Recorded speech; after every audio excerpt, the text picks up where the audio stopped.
ভারতীয় ফুটবলের এই দুঃসময়ে আশার আলো জাগিয়েছিলেন ভারতীয় মেয়েরা, কিন্তু সেই স্বপ্ন ভঙ্গ হলো এবার।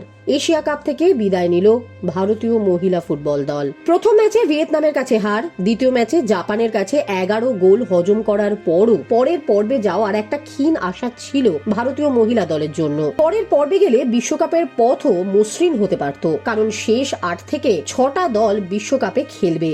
আর সেক্ষেত্রে চাইনিজ তাইপের বিরুদ্ধে গ্রুপের শেষ ম্যাচে 2 গোলের ব্যবধানে জিততে হতো ভারতকে। অন্যদিকে ভিয়েতনামের বিরুদ্ধে জাপান জিতলেই গ্রুপ পর্যায়ে দ্বিতীয় হয়ে সরাসরি কোয়ার্টার ফাইনালে চলে যেতে পারত ভারত। কিন্তু অস্ট্রেলিয়ার মাটিতে চাইনিজ তাইপের কাছে এদিন 3-1 গোলে ম্যাচ হেরে গেলেন মনীষা কল্যাণরা। আর সেই সঙ্গেই আরো একবার স্বপ্নভঙ্গ হলো ভারতীয় ফুটবলের। এই টুর্নামেন্টের জন্য কোস্টারিকার অ্যামেলিয়া ভালভার্দেকে কোচ করে নিয়ে আসা হয়েছিল। তিনি আসার আগে মহিলা দলের দায়িত্বে ছিলেন ক্রিস্পেন ছেত্রী। 2015 থেকে 2023 সাল পর্যন্ত কোস্টারিকার মহিলা দলের কোচ ছিলেন অ্যামেলিয়া, এবং তার কোচিংয়েই প্রথমবার মহিলা বিশ্বকাপে খেলতে নেমেছিল কোস্টারিকা।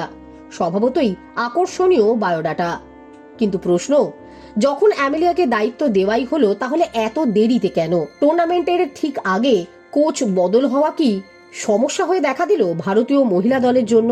কারণ তিনি যে পর্যাপ্ত সময়ই পেলেন না।